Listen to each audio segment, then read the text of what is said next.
आज 35 झाले. मुले आले. मुले जरा एकटे झाले. राम कृष्ण हरी जय जय राम कृष्ण हरी. रामकृष्ण हरी जय जय रामकृष्ण राम कृष्ण हरी जय जय राम कृष्ण हरी. रामकृष्ण हरी जय जय रामकृष्ण राम कृष्ण हरी जय जय राम कृष्ण हरी. रामकृष्ण हरी जय जय रामकृष्ण राम कृष्ण हरी जय जय राम कृष्ण हरी. रामकृष्ण हरी जय जय रामकृष्ण राम कृष्ण हरी जय जय राम कृष्ण हरी.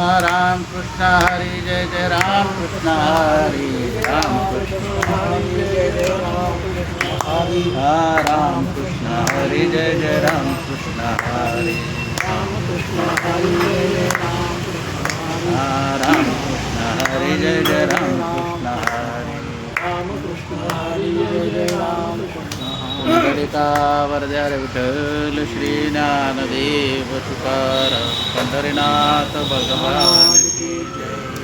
माऊली ज्ञानेश्वर महाराज की जय. श्री संत तुकाराम महाराज की जय. अपने अपने माता पिता की जय. सब संतन की जय. अपनी माता की जय. कृपाळू उदार माझा ज्ञानेश्वर. कृपाळ उदार माझा ज्ञानेश्वर. तया नमस्कार वारंवार. तया नमस्कार वारंवार. न पाहे याती कुळाचा विचार. न पायाची कुळाचा विचार. भक्त करुणाकर ज्ञानाबाई. भक्त करुणाकर ज्ञानाबाई. भलतिया भावे शरण जात भेटी.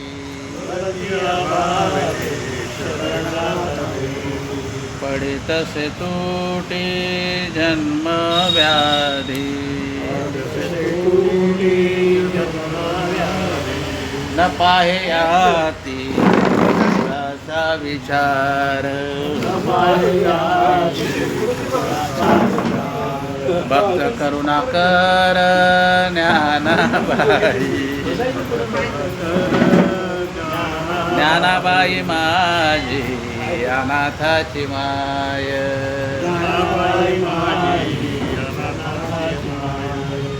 एका जनार्दनी पाय वंदित से.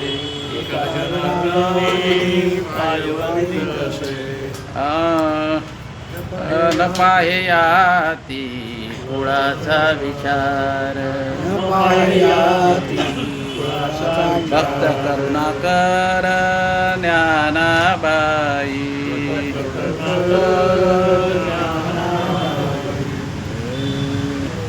नमो सद्गुरु तुकया ज्ञानदीपा. नमो सद्गुरु सच्चिदानंद रूपा. नमो सद्गुरु भक्त कल्याण गुरुते. नमो सद्गुरु भास्करा पूर्णकीर्ती. शिक्षाकृती रागवे ख्याती केली. शिळाशी करे सागरे तारिये. तुका स्वामी पूर्ण ब्रह्म प्रकाशे. रक्षिले निर्जीवा कागदासे. महाराज हा जन्मला मृत्युलोकी. तुझे उपमाना टळेलो. भवसिंधूचे बांधिला ते तुझेने. अनाथा विना कारणे तू कयाने. तुका भासला मानवी वेशधारी. परिहारिला विग्रही निर्विकार. तो हे श्रीहरी व्यापको सर्व जीवा. तुका तुझी हा परब्रह्म ठेवा. दया पूजले आदरे पांडुरंगे. विमानस्थ केले प्रयाण प्रसंग. तनुमानवी दिव्य रूपाची केली. न त्यागे तिये दिव्य लोकांसे नेली. ओम नमो जी आद्या वेद प्रतिपाद्या. जय जय सद्गुरुविंदा आत्मरूपा. देवा तुझे गणेशु सकलार्धमते प्रकाशु मने निवृत्ती दासु अवतारी तुझी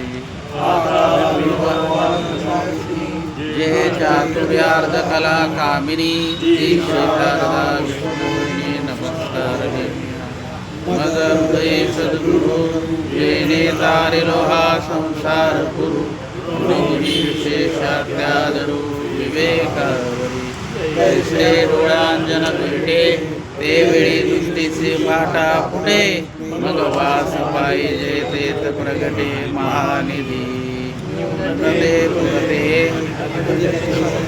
करून घ्यावे तुमते विनवतू असे ज्ञानदेव बाळ माझा सांगे गीता भगवंता लक्ष द्यावो विनविते मराठी बेताची माता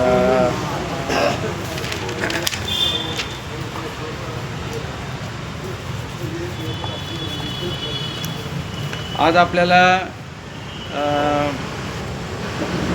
39वा श्लोक म्हणजे अध्याय क्रमांक 2 आणि श्लोक क्रमांक 39 आणि त्यामध्ये ज्ञानोबरायांनी 3 ओव्या सांगितलेल्या आहेत आपल्याला 230 ते 232 पर्यंत हा आजचा आपला अभ्यास आहे. म्हणजे आज जो आहे जो टॉपिक आहे तो आहे निष्काम कर्मयोग. म्हणजे ह्या दुसरा जो अध्याय आहे ज्ञानेश्वरीचा त्याच्यामध्ये 5 प्रकार आहेत. म्हणजे 3 टॉपिक आपले झालेत, आता 2 टॉपिक आपले व्हायचे आहेत. पहिला आहे 1 ते 10 जे श्लोक आहेत ते अर्जुनाचे काय सांगितलेले आहे त्याची स्थिती सांगितलेली आहे. म्हणजे मोहग्रस्त झालेला आहे तो, त्याविषयी त्याचं वर्णन आहे. नंतर भगवंत सुरुवात करतात त्याला उपदेश देण्यासाठी, तर ते 11व्या श्लोकापासून आहे. 11व्या श्लोकापासून ते 30व्या श्लोकापर्यंत ते सांख्ययोग सांगतात. आणि नंतर मग 31 ते 38 आपण काल आपला 38 श्लोक झाला, तर त्याच्यामध्ये ते आपल्याला काय सांगतात ते स्वधर्म सांगतात. माणसाचा स्वधर्म काय आहे तर त्या स्वधर्माचं त्यांनी सांगितलं. आणि आता 39व्या श्लोकापासून ते 53व्या श्लोकापर्यंत ते आपल्याला काय सांगता येते निष्काम कर्मयोग सांगतात. हां, म्हणजे एकूण 15 श्लोक आहेत त्याच्यामध्ये. ज्ञानयोगाचे सांख्ययोगाचे 20 श्लोक आहेत. शास्त्रधर्माचे स्वधर्माचे 8 श्लोक आहेत आणि 15 श्लोक हे निष्काम कर्मयोगाचे आहेत. तर त्याचा आता आपल्याला अभ्यास करायचा आहे. आणि ह्या 15 श्लोकावरती ज्ञानोबरायांनी आपल्याला एकूण 54 ओव्या सांगितलेल्या आहेत. त्याचा आता आपल्याला अभ्यास करायचा आहे. ज्ञानेश्वरी घरोघरी ज्ञानेश्वरी अर्थात ज्ञानेश्वरीची कार्यशाळा या कार्यक्रमात आपलं सर्वांचं स्वागत आहे. आणि आपण ज्ञानेश्वरीचा जसा होईल तेवढा आपल्याकडनं प्रसार केला पाहिजे, प्रसार आणि प्रचार. कारण कसं आहे माहिती आहे का, आजची तरुण पिढी विवेकहीन आहे आणि ज्ञानेश्वरी तुम्हाला विवेक देते. संत जनाबाई असं म्हणतात, विवेकाची गोठी ते हे माय ज्ञानेश्वरी. म्हणजे ह्या ज्ञानेश्वरीमध्ये विवेकाची गोष्ट आहे. आणि विवेक नसेल तर मनुष्य काय करतो, म्हणजे हित कर्म करत नाही, इकडे तिकडे त्याचा विचलित होतो. तेव्हा आपल्याला विवेक जागृत झाला पाहिजे. नुसतं नाव आता आपलं समजा विवेकानंद आहे, एखाद्या मुलाचं नाव ठेवलं आपण, पण तो विवेकहीन असेल तर काही उपयोग नाही. आणि ज्ञानेश्वरी आपल्याला विवेक शिकवते. त्याच्यामुळे आपल्याला आपण सबस्क्राईब करा या चॅनलला. त्याच्यानंतर जेवढं पाहिजे तर लाईक, असं वाटलं आवडलं तर लाईक करा. काही सजेशन असेल कमेंट बॉक्समध्ये आपण सजेशन. आणि काही वेळेला वक्त्याचं चुकतं पण, कारण कसं असतं ओघात तो बोलला जातो. नंतर काही गोष्टी मी बघितल्या, आता मला असं वाटलं की हे नव्हतं बोलायला पाहिजे. पण ते माझ्या लक्षात आलं आणि तुमच्याही लक्षात आलं तर तुम्ही सांगू शकता. उदाहरणार्थ आपण एक आत्मदेव ब्राह्मणाच्या पत्नीचं नाव मी धुंदुली बोललो. ते धुंदुली नाही आहे, धुंदुकारी आहे आणि धुंदुली तिची बहीण आहे. हां, धुंदुकारी. म्हणजे मला नंतर म्हटलं अरे आपण जरा चुकीचं सांगितलं. म्हणजे कसं आहे सांगताना चुकीचा मेसेज नाही गेला पाहिजे. हां, आता अवधानाने होतं ते काय आपण वाटलं की बरोबर आहे. हां, आपण जाणून बुजून काही आपण करत नाही आणि त्या चुका असतात. तर आपण याच्याकडे थोडं लक्ष द्या. आजचा निष्काम कर्मयोगाला आपण सुरुवात करतो. 39वा श्लोक आहे तो मी अगोदर म्हणतो, माझ्या मागे तुम्ही मानायचं. एषा ते विहिता सांख्ये, एषा ते विहिता सांख्ये, एषा ते विहिता सांख्ये, बुद्धिर्योगे तिमाम शृणु, बुद्धिर्योगे तिमाम शृणु, बुद्धिर्योगे तिमाम शृणु. आता परत एकदा सगळं आपण एकदमच म्हणायचं आहे माझ्या मागे. एषा ते विहता सांख्ये, बुद्धिर्योगे तिमाम शृणु, बुद्धिर्योगे तिमाम शृणु. बुद्धया युक्तो यया पार्थ, बुद्धया युक्तो यया पार्थ, बुद्धया युक्तो यया पार्थ, बुद्धया युक्तो यया पार्थ, बुद्धया युक्तो यया पार्थ, बुद्धया युक्तो यया पार्थ, कर्म बंधन प्रहास्यसि, कर्म बंधन प्रहास्यसि. आता आपण एकदम म्हणतोय मी, माझ्या मागे नंतर तुम्ही म्हणा. बुद्ध्या युक्तो यया पार्थ, कर्म बंधन प्रहास्यसि. बुद्ध्या युक्तो यया पार्थ, कर्म बंधन प्रहास्यसि. आता हा पूर्ण श्लोक मी म्हणेल, मग परत तुम्ही म्हणायचं. एषा ते विहता सांख्ये, बुद्धिर्योगे तिमाम शृणु, बुद्धया युक्तो यया पार्थ, कर्म बंधन प्रहास्यसि. एषा ते विहता सांख्ये, बुद्धिर्योगे तिमाम शृणु, बुद्धया युक्तो यया पार्थ, कर्म बंधन प्रहास्यसि. या श्लोकाचा शब्दाचा अर्थ असा आहे की विहिता, विहिताचा अर्थ आहे सांगणे. म्हणजे भगवंत असं म्हणतात, आत्तापर्यंत तुला मी ज्ञानयोग सांगितला, तुला मी सांख्ययोग आत्तापर्यंत सांगितला, म्हणजे 20 श्लोकामध्ये. आता काय करतो मी? बुद्धिर्योगे तिमाम शृणु. आता तू काय ऐक, म्हणजे तिमाम म्हणजे याच्या पुढे तुला काय सांगतो मी? बुद्धियोग म्हणजे कर्मयोग तुला सांगतो, तो तू ऐक. आणि पुढे काय म्हणतात? बुद्धया युक्तो यया पार्थ, म्हणजे अर्जुना तुझी बुद्धी वापरून प्रत्येकाला परमेश्वराने बुद्धी दिलेली आहे की नाही? तर मग कर्म करताना आपण बुद्धीचा वापर करायचा आहे. हां, आणि पुढे काय म्हणतात भगवंत? कर्मबंधन प्रहास्यसि. तू जर का योग्य बुद्धीचा वापर केला आणि समदृष्टी ठेवली कर्म करताना, ते काल आपण बोललो, काल आपला विषय झाला की जया जयो, लाभा लाभो, या दोन्हीकडे तू जर का समदृष्टी ठेवली तर तू कर्माच्या बंधनात सापडणार नाही, असा या श्लोकाचा शब्दशः अर्थ आहे. तर याच्यामध्ये काय माहिती आहे का, ज्ञान मार्गानंतर कर्मयोग सुरू होतो. बघा, सुरुवातीला गीतेची सुरुवातच अशी आहे, काय? पहिल्यांदा त्याची ओळख करून दिली, अर्जुनाला त्याची ओळख करून दिली, तू कोण आहेस. कारण प्रथम आपण आपल्याला ओळखलं पाहिजे. कसं आहे माहिती आहे का, सांगणारा लाख सांगेल पण याच्यामध्ये महत्त्वाचं असं आहे, एक म्हण आहे बघा, सरड्याची झेप कुंपणापर्यंत. आपल्याला आपली कॅपॅसिटी माहिती आहे, प्रत्येकाला कोण किती तळ्यात मळ्यात आहे हे आपल्या मनाला माहिती आहे. आता मी कसा आहे हे मला जास्त माहिती आहे तुमच्यापेक्षा, म्हणून आपण आपल्याला ओळखलं पाहिजे.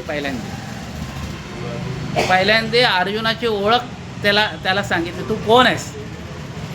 त्याच्यानंतर त्याला काय सांगतायत, त्याला नंतर जबाबदारी सांगतायत, तुला काय जबाबदारी आहे, तुझा धर्म काय आहे, तू काय केलं पाहिजे. त्याच्यानंतर आत्मविवेक सांगतात, आत्म्याचं ज्ञान सांगतात. बघा, आत्म्याचं ज्ञान हे महत्त्वाचं आहे. हे जोपर्यंत होणार नाही तुम्हाला आपल्याला, तोपर्यंत आपण भेदभाव करीतच राहू. द्वेष, राग, द्वेष, मद, मत्सर हे आपण आपल्याकडे होतच जाणार.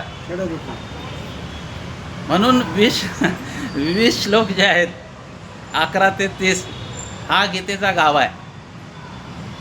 मी मागे बोलून गेलो की 2020 20 कलमी कार्यक्रम हा जर का आपण राबवला आपणच स्वतः, तर आपण बहुतांश एक चांगलं जीवन जगू. पुढे असं आहे, हे सगळं झाल्यानंतर त्याला कर्माचं रहस्य सांगतो. कारण नुसतं ज्ञान हे काहीच उपयोगाचं नाही जोपर्यंत तुम्ही इम्प्लिमेंटेशन नाही करणार. त्याचं ज्ञानाचं ज्ञान आहे तुम्हाला, पण तुम्ही त्याचा वापरच नाही केला तर काय उपयोग आहे.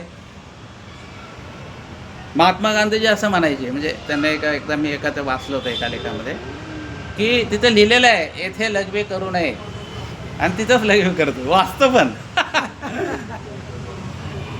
मग त्यापेक्षा नाही त्यापेक्षा ज्याला लिहिता वाचता येत नाही तो पण त्याला पण कळतं की बा नाही इथे या जागे लघवी नाही करायला पाहिजे. मग त्यांचं गांधीजींचं मत, म्हणजे त्यावेळेचं मत होतं की मग तुम्ही शिकला कशात, त्यापेक्षा अडाणी राहिलं चांगलं आहे. आणि कसं आहे माहिती आहे का, एक त्याच्यामध्ये मेक अशी आहे, अडाणी मनुष्य चुका नाही करत. तेच म्हणतो मला ते सांगतो की एका माणसाने असं वागलं की येथे लगे करून ये न ज्ञानी होता. बरोबर. म्हणजे मला काय म्हणायचं आहे की माणसाला म्हणजे बघा, जगामध्ये भ्रष्टाचार कोण करतो, जे जास्त शिकलेले आहेत तेच उलटापालट करतात. पण ज्याला काहीच माहिती नाही तो त्याच्या भानगडीत तो सर. म्हणून ज्ञान कसं आहे, ज्ञान फार अवघड आहे. एक तर मिळवणं अवघड आहे, आणि मिळालं तर ते पचवणं अवघड आहे. आणि पचवायचं असेल तर तुम्हाला गीतेचा अभ्यास करावा. तारतम्य आपल्याला जीवनामध्ये फक्त गीता शिकवते आपल्याला, ज्ञानमार्ग, ज्ञानाचा कसा उपयोग करायचा. पुढे असं आहे की निष्काम भावनेने कर्म केले तर आपण कर्माच्या बंधनातून मुक्त होतो. निष्कामता.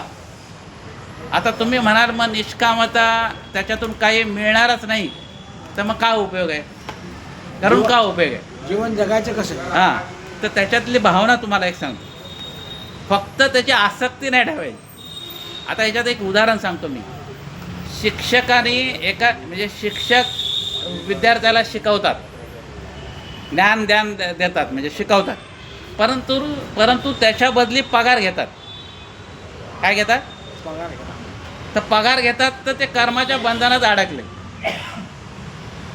पगार घेताना मग अडकले कसे तुम्हाला सांगतो. मग काय शाळा 12 वाजता सुरू होणार, त्यांना 11:30लाच तिथे यायला पाहिजे. हां, म्हणजे बंधन, सगळे नियम तुम्ही पगार घेता ना, तेच जर का शिक्षकांनी पगार घेतला नाही तर ते त्या कर्मबंधनात नाही अडकणार. कारण ते काय घेत नाही तर तुम्ही काय बोलणार त्यांना. बघा, जोग महाराजांनी 1917 साली वारकरी शिक्षण संस्थेची स्थापना केली. त्या शिक्षण संस्थेला शिक्षकांना पगार नाही आहे आणि विद्यार्थ्यांना फी नाही आहे, आणि कुठलंही सरकारचं अनुदान ते घेत नाहीत, त्यांना भेटत नाही. आता भेटेल पण ते घेत नाहीत, कारण शिक्षण हे विनामूल्य आहे. 4 वर्षाचा कोर्स आहे तिथे आळंदीमध्ये.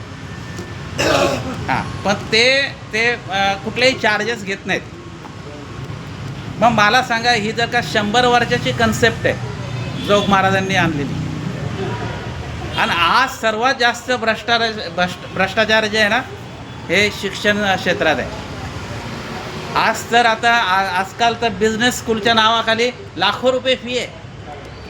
के जे टाकायचं ना तुम्हाला, 1 लाख रुपये डिपॉझिट काय ते बरंच ते त्यांचं आहे. सगळं सामान आमच्याकडनं घ्या परत. म्हणजे हा सगळा धंदा आहे. मला एवढंच मतितार्थ सांगायचं आहे की कर्मबंधनात कधी अडकतो, जेव्हा तो काहीतरी अपेक्षा ठेवतो. आता तुम्ही म्हणाल मग त्या शिक्षकांनी फुकटच करायचं का, त्यांनी खायचं काय मग? पोट आहे. हां, पोट आहे ना, त्या पोटाकाराने का झालो पांगीला जना, महाराजांनी म्हटले. पण असं नाही आहे. आता मला सांगा, एक तुम्हाला मी जनरल सांगतो असं की आज आता सगळ्यात जास्त पगार शिक्षकांना आहे, बरोबर आहे ना? हो. आणि शिक्षण आता कधी कधी काय होतं, आता मी ज्या शाळेत शिकलो ते याचं म्हणजे छत्रपती शिक्षण मंडळाचं होतं, RSSने केलेलं ठाण्यामध्ये. त्यांची एक शाळा होती नाखवा हायस्कूलमध्ये. तर काय होतं माहिती आहे का, काही वेळेला शाळा आहे, शाळेमध्ये पंखा नसतो बरोबर, किंवा पंख्याचे पाते असा तो आवाज केला ना, लावला की त्याला खाडखाड आवाज येतो. बरं, मग त्या शिक्षकाच्या अशा मनात येत नाही की बा हे आपला पंखा आपण बदलला पाहिजे. नाही शासन देत, जाऊ द्या, नाही ते संस्था देत. मग माझ्या पगारातले मी समजा मला 1000 रुपये मी खर्च केले, काय बिघडतं मला? हा विचार कर्मबंधनातून मोकळा करतो. समथिंग वी शुड पे.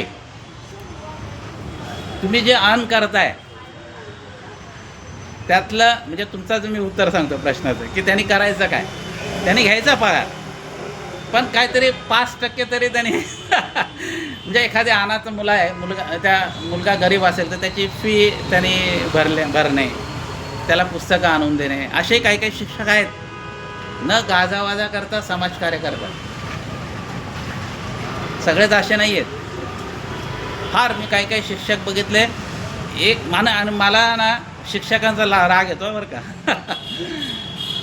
म्हणजे काय म्हणजे पहिल्यापासून असं, कारण का मला माझा एक स्वभाव असा आहे की शिक्षकाचं कसं आहे, ते फक्त आत्मकेंद्रित आहे. फक्त मुलांना शिकवायचं, पगार घ्यायचा, बाकी काही दुसरं त्याच्या मुलांना त्याचं कल्याणच झालं पाहिजे असं काय. शिक्षणची सगळी कामं शिक्षक करतात. आणि मग काय झालं माहिती आहे का, त्याचा जो अंतिम जो गोल असतो तोच ते शिक्षक करत नाही, आणि त्याच्यामुळे सगळे आता हे वाहतात आहे. पुढे बघा, ज्ञान आपल्याला अंतरात्म्याची ओळख करून देतात, आणि कर्म जर समत्व बुद्धीने केलं तर आपण त्या कर्मबंधनात अडकत नाही. असं आहे. म्हणजे कर्म तर केलं पाहिजे आपण, पण त्याच्या बंधनात आपण अडकायचं नाही. म्हणजे निष्काम कर्म आपल्याला करता आलं पाहिजे. तर याच्यामध्ये असं आहे, सुरुवातीलाच अर्जुनाची काय स्थिती आहे, तो मोहात अडकलेला आहे, त्याला मनोरुग्ण येतो. म्हणजे त्याला मनावर त्याचा आघात झाला आहे. शारीरिकदृष्ट्या तो चांगला आहे, तर काय जखमी झालेला नाही आहे. जखमी झाला तर त्याच्यावर औषध पाणी करता येतं, पण मन एकदा बिघडलं माणसाचं, मन विचलित झालं.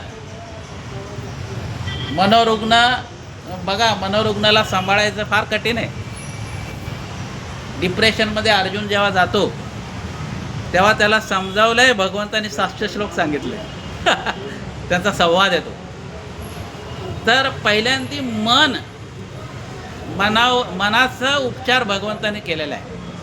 मन करारे प्रसन्न, सर्व सिद्धीचे साधन आहे की नाही. याप्रमाणे त्या पद्धतीने आपण याचा विचार करू. त्यात पूर्वी थोडं तुकाराम महाराज काय म्हणतात कर्मबंधनामध्ये बद्दल ते बघू, आणि मग आपण हे करू. महाराज काय म्हणतात, आपुलेची मन करी आपणा बंधन. आपलंच मन आपल्याला बंधनात टाकतं, म्हणून मनाचा व्यवस्थित आपण अभ्यास केला पाहिजे. त्याच्यानंतर मुक्त कासया म्हणावे, बंधन ते नाही ठावे. महाराज म्हणतात की मुक्त कशाला म्हणायचं? ज्याला बंधन नाही आहे त्याला मुक्त म्हणतात. त्याच्यानंतर मी म्हटलं की मग कैसे रे बंधन, वाचे गाता नारायण, भवसिंधू तू जाण, एची तिशी तिरी उरेल. म्हणजे जर का आपण नारायणाचं भजन करत असू, कामामध्ये काम, काही म्हणा राम राम, तर आपल्याला त्या कर्मातून आपण मुक्त होतो. हा सोपा उपाय आहे एकदम. कारण काम करत असताना जर का तुम्ही मुखाने नामस्मरण केलं तर तुम्ही ते काम चांगलं करणार, तुमचा हेतू तो चांगला राहणार. पुढे काय म्हणतात की बंधनाचा तोडू फासा, देऊ आशा टाकून. कालचाच विषय झाला आपला आशा टाकली का बंधन मुक्त होणार.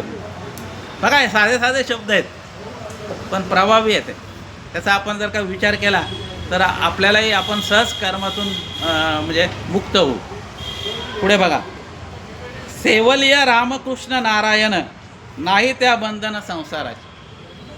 भगवंताचा आपण जर का संसार करता करता नामस्मरण करत राहू, दिवसाचे 24 तास आहेत, 24 तास गुणिले 7, आणि काम करता करता करायचं आहे आपल्याला. कारण आपलं कुठलंही आपण काम करताना आपलं तोंड हे रिकामं राहतं. तोंडाला आपण जर का नामस्मरणाचा छंद दिला तर ते करतं ते. म्हणून आपण जर का नारायण नारायण म्हटलं, रामकृष्ण नारायण, तर महाराज काय म्हणतात, नाही त्या बंधन संसाराचे, त्याला संसाराचं बंधन राहत नाही. आता याच्यामध्ये ज्ञानोबा काय म्हणतात ते आपण बघू. बघा 230 क्रमांकाची ओवी आहे. हे सांख्य स्थिती मुकुलित, सांगतली तूज जेथ तुझ येथ, आता बुद्धियोग निश्चित अवधारी पा.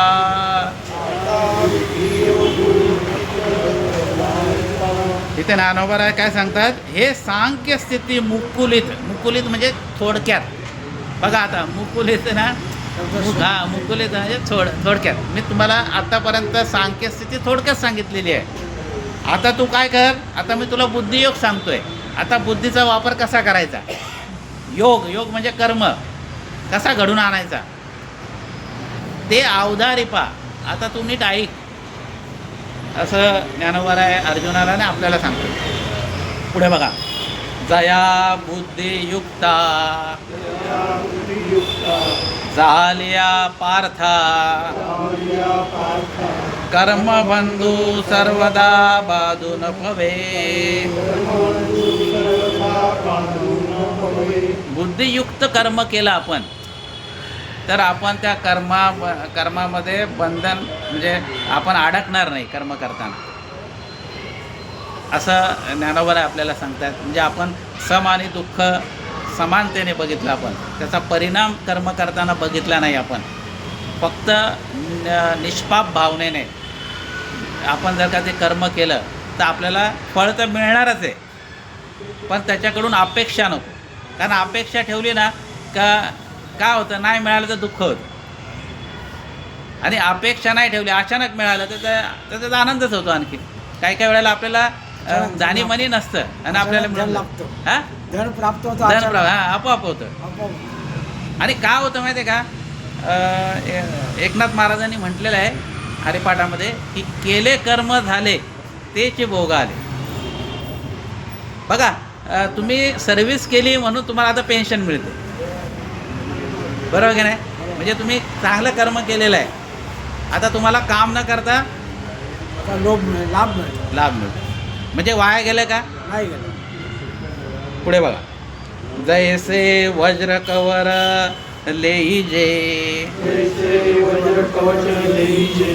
आता बघा ज्ञानोबा कसं आहे, मी तुम्हाला सांगितलं की परत दृष्टांत आहे. काय म्हणतात ते बोला, जैसे वज्र कवच लेईजे, मग शास्त्रांचा वर्षाव साईजे शास्त्रांचा वर्षाव सारिजे परे जैसे उरीजे अचुंबिता. आपण जर का समजा चिलखत घातलं आपण अंगावर आणि आपल्याला कोणी मारलं समजा. पूर्वी कसं आहे राजे लोक युद्धात करताना सगळं एक शरीर व्यवस्थित हे करायचं, झाकून ठेवायचं. मग त्यांना काय जरी तलवारीचा मारा झाला तरी त्यांना लागायचं नाही. म्हणजे त्यांचे शरीर काय व्हायचं, सुरक्षित राहायचं आहे की नाही. त्याप्रमाणे तुम्ही जर का निष्काम कर्म केलं तर तुम्ही त्या कर्मापासून काय होणार, सुरक्षित राहणार. त्या कर्मात तुम्ही अडकणार नाही. मध्ये संसदेमध्ये एक मोदी साहेबांनी भाषणात एक म्हटलं होतं, म्हणजे त्यांनी थोडा इनडायरेक्टली थोडा हे केलं होतं, आरोप केला होता. भारताचे माजी पंतप्रधान मनमोहन सिंग म्हणे रेनकोट घालून आंघोळ करणे यांच्याकडून शिकावं. मी त्याच्या पुढचं काय म्हणत नाही. म्हणजे मला काय म्हणायचं आहे की काही अलिप्त गोष्ट आहे. आता तो आपला विषय नाही, पण मला असंच आता आठवता म्हणजे बघा टीका पण अशी आहे की सौम्य भाषा आहे. म्हणजे काय म्हणतात, लेखी बोले सुने लागे अशातला प्रकार आहे. तर कर्माच्या बंधनामधून आपण अडकणार नाही. केव्हा जेव्हा आपण निष्काम करू, तेव्हा निष्काम करू, कर्माचा व्यवस्थित उचित कर्म करू, आहे की नाही. तर उद्या आपल्याकडे काही कार्यक्रम आहे. किती वाजता आहे मॅडम? 4 वाजता आपल्याकडे इथे दासबोधांचा कार्यक्रम आहे. मनाचे श्लोक आपल्याला बोलायचं आहे इथे. तर 4 ते 6 वाजेपर्यंत कार्यक्रम असेल. कार्यक्रमाच्या नंतर सर्वांना प्रसादही भेटेल. तर आपण सर्वांनी मोठ्या संख्येने इथे या. तुमचं सगळं नियोजन इथे केलेलं आहे, तर त्याचाही तुम्ही लाभ घ्या. आणि परत उद्या आपण आज 39 श्लोक झाला, उद्या 40व्या श्लोकावर आपण बोलू. आणि थोडी तयारी करा. झालेला आपल्याकडे म्हणजे व्हिडिओ आहे, परत एकदा बघा, ज्ञानेश्वरी समोर ठेवा, त्याचं थोडं चिंतन करा. कारण एक आनंद स्वरूप आहे. आपल्याला फक्त आनंद घ्यायचा आहे आणि आनंद तुम्हाला इथेच भेटेल, ते पण फुकट. 1 रुपया कोणाला द्यायचा नाही. आणि आपल्याला काही ते बघा, आपल्याला वाटतं आपण चित्रपट बघितल्यानंतर आपल्याला आनंद होतो. 200, 250, 400 रुपयाचं तिकीट काढून लोक पिक्चरला होतं. नंतर म्हणतात अरे बोगस होता चित्रपट, गेलाच कशाला. ते आमचे एक महाराज म्हणायचे, लोक अंधारात आनंद बघतात म्हणे. लोक म्हणजे ॲक्च्युली आनंद हा उजेडात आहे, पण लोक पैसे घालून त्या अंधारात जातात. म्हणून ही ज्ञानेश्वरी आपण वाचा, बघा, मनन करा, चिंतन करा. आणि आपल्या चॅनलला जास्तीत जास्त तुम्ही सबस्क्राईब करा. म्हणजे काय होईल, याचाही प्रसार होईल, त्याचंही पुण्य तुम्हाला भेटेल. पुंडलिका वरदे श्री ज्ञानदेव पंढरीनाथ भगवान माऊली ज्ञानेश्वर जगद्गुरु श्री संत तुकाराम महाराज सब संतन की जय. अपने माता पिता की. श्री अनंता मधुसूदना जगव्यापका जनार्दना सकळ देवादिदेवा महानंदा महानुभवा चक्रंधरा विश्वंबरा सहस्रपदा सहस्रकरा कमलनयना कमलापते भवतारका दारिद्र्यश्रुती अगये सगुणा निर्गुणा वसुदेव देवकी नंदना तुकाला लोटांगणी हेची करीतसे विनवनी सकळ देवादिदेवा महानंदा महानुभवा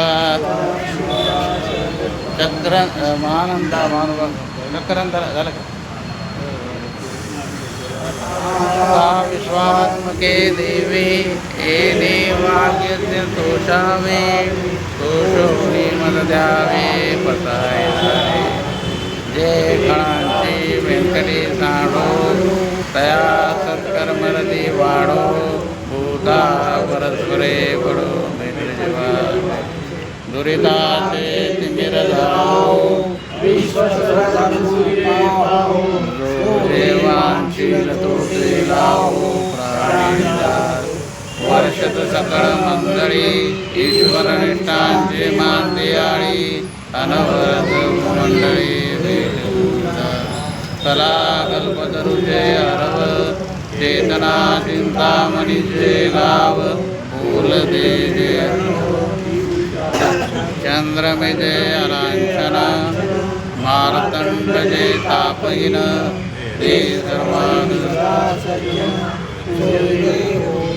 किंबहुना सर्वसुखी पूर्ण नीती लोकी अजजिद्वादिपुरकी अखंडित आणि ग्रंथोपीये विशेष लोकीये दृष्टादृष्ट विजय भोवावे मने श्री विश्वेश्वराहो आहो इलदान पसाहो येणे वरे ज्ञानदेव सुखिया येणे वरे ज्ञानदेव सुखिया येणे वरे ज्ञानदेव सुखिया हरि ओम शांती शांती शांती चला चला